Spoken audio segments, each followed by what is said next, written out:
Prime time reversal. The countdown clock above Studio B reads 4:47. Red digits bleeding toward zero as makeup artists retreat from the stage, their brushes and powder compacts disappearing into black cases. The town hall set gleams under a constellation of LED panels. 3 cameras on pedestals, 1 roving Steadicam, 1 jib arm hovering like a mechanical crane. The audience of 87 fills graduated risers in a perfect semicircle, their faces catching the warm key lights that will soon broadcast them to 12 million homes. Representative Jasmine Crockett stands behind the blue podium, fingers drumming against her note cards. She's already mic'd up, the tiny transmitter pack pressing against the small of her back beneath her crimson blazer. Her voice carries across the space as she runs through her opening one more time with her chief of staff, words tumbling rapid fire, each syllable sharpened to a point. Immigration, then pivot to the charity finances, then she stops mid-sentence, watching as Melania Trump enters from the opposite wing. The former First Lady moves with the unhurried precision of someone who has walked 1,000 stages. Navy dress, pearl earrings, her breathing so controlled that the lapel microphone barely registers movement. She takes her position behind the white podium without consulting notes, without checking her phone, without acknowledging the production assistant who hovers nearby with a glass of water. Her stillness fills more space than Crockett's motion. Moderator James Chun adjusts his earpiece as the floor director raises 5 fingers. The social media wall behind them floods with pre-show chatter, avatars and hot takes cascading in real time. Chun clears his throat. Good evening.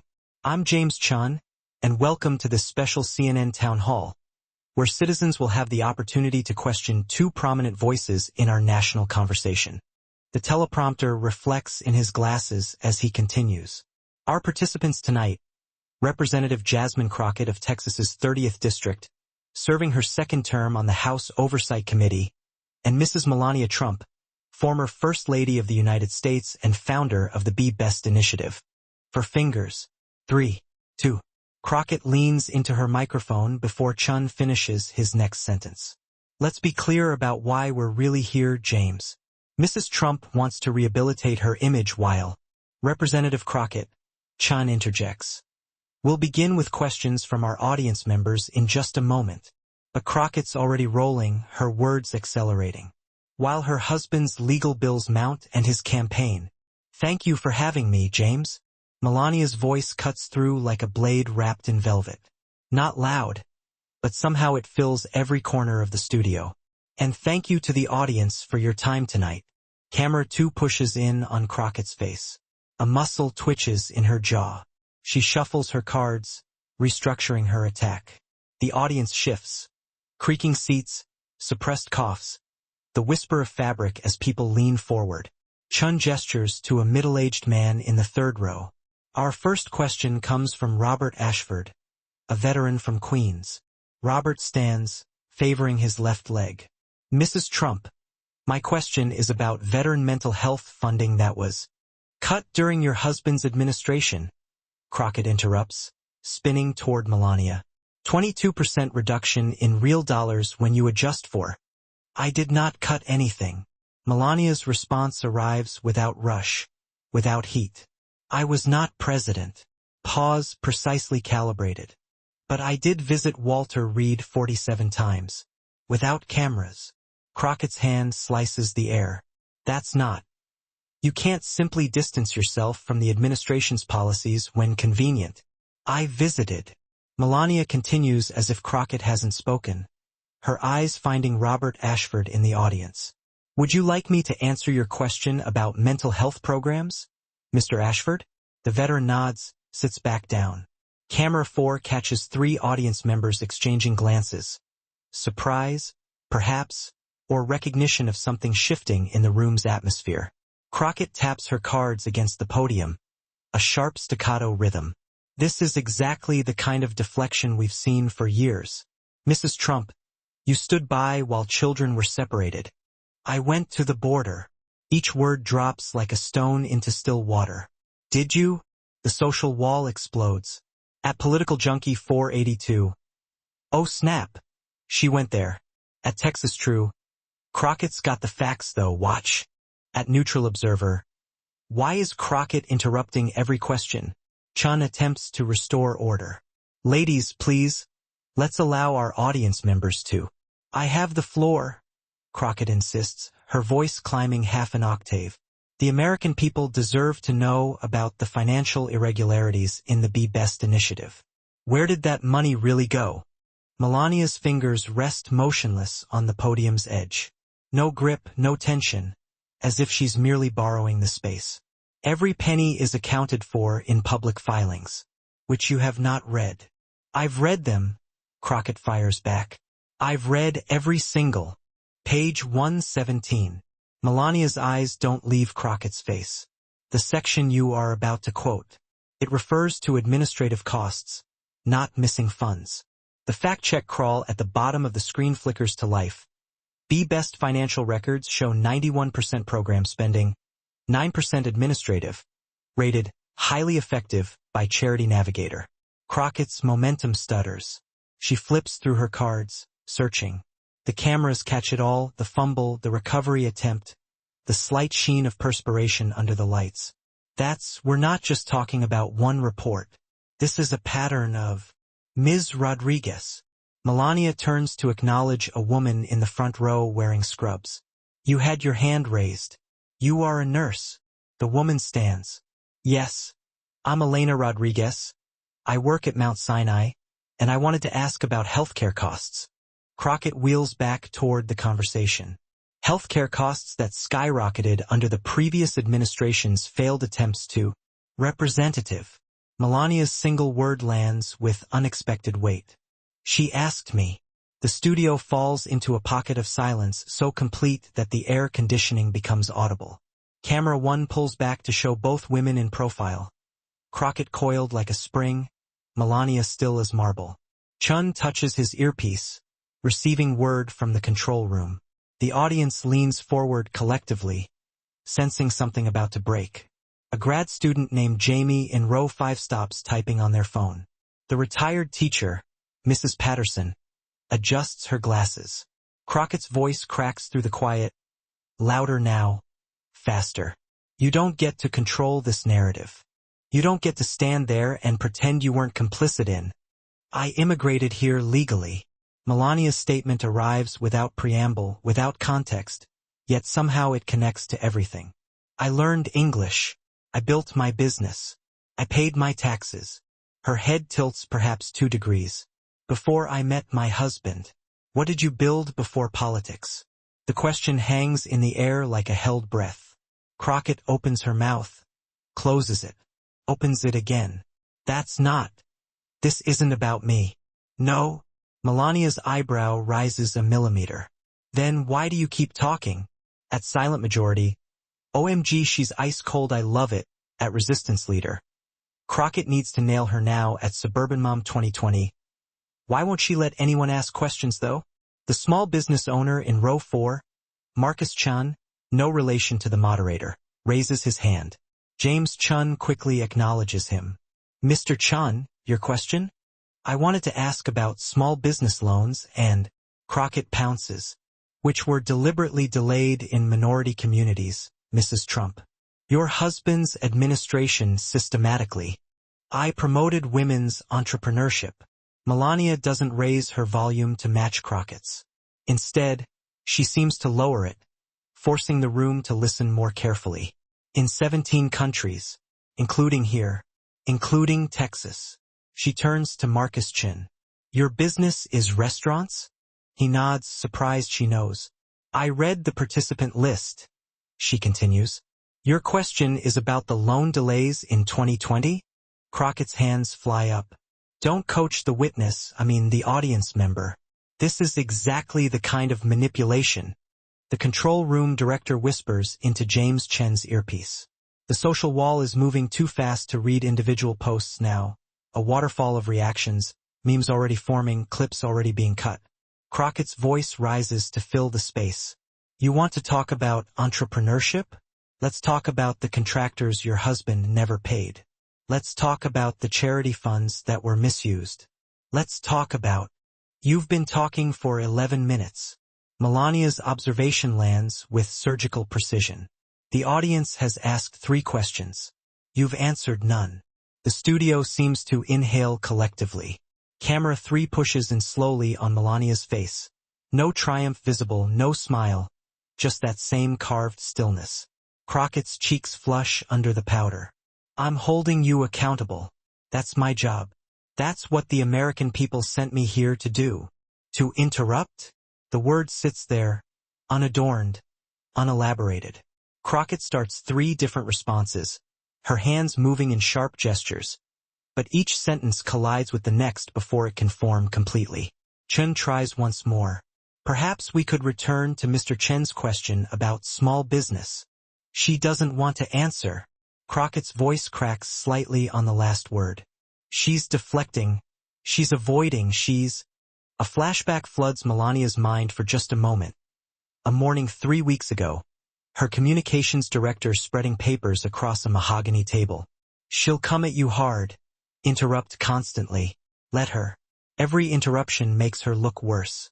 Your job is to be the adult in the room. The memory dissolves as quickly as it came. I am here. Melania's words space themselves evenly, like stones across a river. I am answering. You are performing. The audience rustles. Someone gasps softly. It might be the grad student Jamie, or perhaps someone behind them. The fact-check crawl updates. Town hall format. 11 minutes elapsed. 3 audience questions asked. 0 fully answered due to crosstalk. Crockett grabs the edges of her podium. Performing? You want to talk about performance? Your entire time in the White House was a performance. The Christmas decorations, the Be Best campaign that accomplished nothing. It provided after-school programs to 70,000 children. That's a made-up number. Page 94. Melania doesn't even blink. Annual report, which you have not read. The social wall cascades at Fact Check Central. She's right.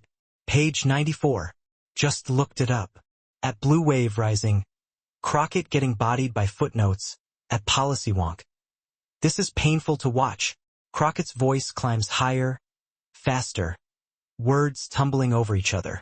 You can cite all the pages you want, but the American people know the truth. They know about the grift, the corruption, the way you looked the other way while democracy was under attack. I was not president. The same phrase from earlier, but this time it carries different weight. My husband was president. I was a mother, a wife, an advocate for children. Her pause lasts exactly 2 heartbeats. You seem confused about the difference. Elena Rodriguez, the nurse, raises her hand again. Camera 4 finds her face. Tired eyes, determined expression. Chun immediately points to her. Ms. Rodriguez, please. I just want to know about prescription drug costs. My patients can't afford insulin. Can someone please just answer about that? Crockett spins toward her. Exactly. That's exactly what I'm trying to expose here. The failure of the Trump administration to address. I support the current reforms. Melania's interruption is the first time she's cut anyone off all evening. The ones passed last year. Do you? Crockett freezes. The bill in question was bipartisan, widely popular. Voting against it would be political suicide.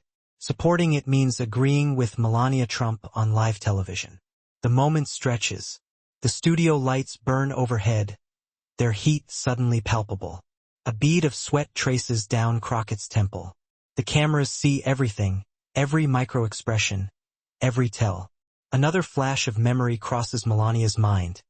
A different stage, years ago, her husband beside her, his voice filling the arena while she stood perfectly still. She learned then that stillness could be its own kind of power, that silence could say more than any speech. The bill had some good provisions, but Crockett stammers.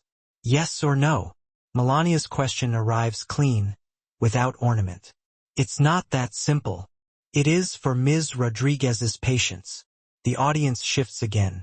Marcus Chin nods slowly. Mrs. Patterson, the retired teacher, whispers something to her neighbor. The veteran, Robert Ashford, has his arms crossed, watching Crockett with narrowed eyes. At Real Talk 2024, she won't answer yes or no faced with tears of joy at Progressive Voice. It's a trap, don't answer at independent thinker. Melania Trump making sense was not on my bingo card. Crockett's hands move frantically now. Conductor of an orchestra only she can hear. This is exactly what you people do. You simplify complex issues to score points. You people? Melania lets the phrase hang. The studio drops into another pool of silence. Even the air conditioning seems to pause. Crockett's eyes widen as she realizes what she's said. How it sounds. The multiple ways it can be interpreted. I meant politicians who. I am not a politician. Melania's correction arrives without emotion, without accusation, just fact. I am a private citizen. Like them. Her hand gestures minimally toward the audience. James Chun touches his earpiece again. The control room is buzzing, the ratings are climbing, social media engagement is off the charts. But the town hall is veering off script. He attempts to intervene. Perhaps we could take a question from. No! Crockett's voice breaks completely now. We're not moving on. She needs to answer for the damage, the lies, and here it comes. The moment building like a wave far out at sea, invisible until it's about to break. The studio lights catch the dust motes floating in the air. Someone in the audience coughs. A camera motor whirs as it adjusts focus. Melania's chest rises with a single measured breath. The clock on the wall shows 8:31 p.m. The social media wall freezes for just an instant, as if the internet itself is holding its breath. 15 seconds pass. Melania hasn't moved, hasn't spoken. She stands at her podium like a figure carved from stone, letting Crockett's words rain down and dissipate. The representative's gestures grow wilder, her voice more strained, filling the silence with accusations that seem to evaporate the moment they leave her mouth. The audience watches this strange ballet. One woman in constant motion, the other in perfect stillness. A phone vibrates somewhere in the third row. Someone shifts their weight, their chair creaking. The sound engineer in the control booth notices Crockett's microphone levels are peaking red. Melania's remain steady green, barely registering. The jib camera swoops slowly overhead like a mechanical bird, capturing both women from above, the contrast even starker from this angle. Then Melania speaks. One sentence. 19 words. Your anger is not with me. It is with voters who did not choose what you wanted them to choose. The words land in the studio like objects with physical weight. For a moment, nothing moves. The audience sits frozen. Crockett's mouth opens but no sound emerges. The cameras continue rolling, capturing the peculiar quality of 78 people simultaneously reconsidering everything they just witnessed. Someone, it might be Jamie the grad student, exhales audibly. The sound breaks the spell. The audience erupts, not in applause or boos, but in something more complex. Gasps, murmurs, a few nervous laughs. The sound of people turning to their neighbors with, did she just? Expressions. The social wall explodes back to life at moment of truth. Play that back. Play that back. At Stunned Dem. I don't know what to say. At ConserveWatch. Melania Trump just won the internet at Poli-Sci Prof. This will be taught in communications classes for decades. Crockett stumbles backward from her podium as if physically pushed. Her cards scatter across the floor. Neat white rectangles with bullet points that suddenly seem irrelevant. She bends to collect them, her hands shaking visibly under the lights. That's not, you're twisting.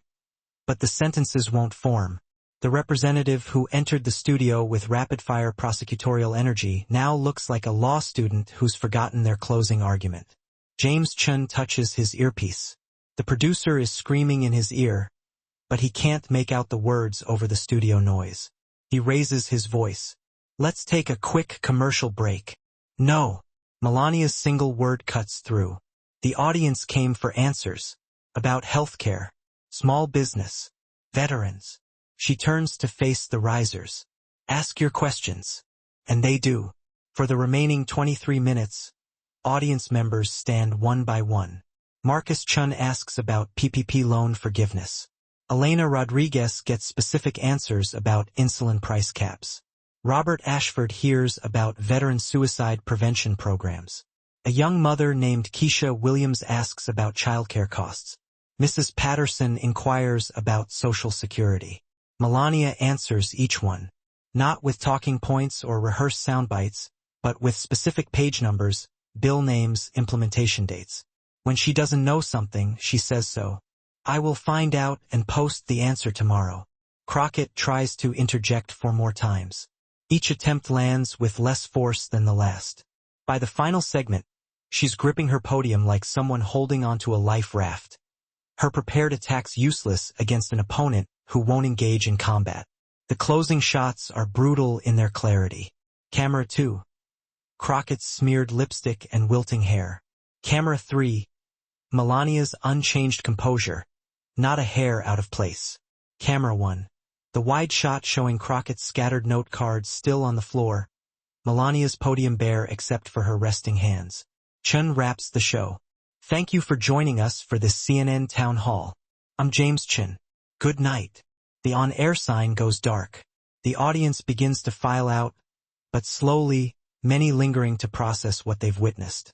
Crockett remains frozen at her podium for 17 seconds before her chief of staff rushes on stage to escort her away.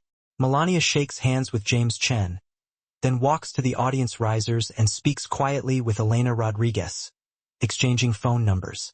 In the control room, the director stares at the playback monitors. Did we just witness a murder? The social media metrics are unprecedented. Hashtag townhall takedown trends worldwide within minutes. The single sentence, "Your anger is not with me," becomes a meme format before the West Coast even sees the broadcast. Conservative outlets cut celebration reels. Progressive blogs struggle to spin the narrative. Neutral observers post frame-by-frame analyses of Crockett's facial expressions. Late-night hosts scramble to rewrite their monologues. Stephen Colbert opens with, "Folks, I've seen a lot of political debates, but tonight I watched someone bring a machine gun to a chess match and somehow lose to a player who never moved a single piece." Trevor Noah's take, "Melania Trump just gave a masterclass in the ancient art of letting your opponent punch themselves in the face." Within an hour, Crockett's campaign receives 47 texts from donors. 43 are pulling support. Her communications director quits via email at 11:47 p.m. The subject line reads simply, "I can't." Melania's phone shows 1,847 unread messages. She doesn't check any of them. She's already in her car, heading back to Trump Tower, when her own communications director calls. "That was..." He trails off, searching for words. "Prepared," she says simply, then ends the call. The New York Times headline at midnight, "In stunning reversal, former First Lady demonstrates power of restraint." The Wall Street Journal, Crockett's town hall implosion raises questions about Democratic strategy. Politico, the 19 words that broke the internet. By morning, the clip has 47 million views across platforms. Harvard's Kennedy School announces a case study. 3 Democrats publicly distance themselves from Crockett. Her scheduler quietly cancels her next 4 television appearances. Focus groups convened in swing states show something unexpected. It's not that voters suddenly love Melania Trump. It's that they recognize something in what they witnessed. The exhaustion with performative politics. The hunger for someone, anyone, to simply answer a question without shouting. A doctoral student at Columbia begins a dissertation on the rhetoric of stillness, power dynamics in asymmetric political combat. The introduction reads, "On a Tuesday evening in New York, the traditional rules of political engagement were inverted not through superior argumentation, but through its deliberate absence." 48 hours later, Crockett posts a Notes app apology about letting passion overcome purpose. The internet collectively ignores it, already moved on to the next scandal, the next showdown. But in political science classrooms and campaign strategy sessions, in green rooms and preparation bunkers, the lesson lingers. Sometimes the most devastating response to a scream is a whisper. Sometimes the most effective counter to chaos is calm. And sometimes, just sometimes, the person who says the least says everything. The cameras in Studio B are dark now, the podiums removed, the audience risers pushed back against the walls. But if you stand in the right spot, under the right light, You can still see the scuff marks on the floor where note cards scattered like dead leaves, where preparation met poise, where volume met void, and lost.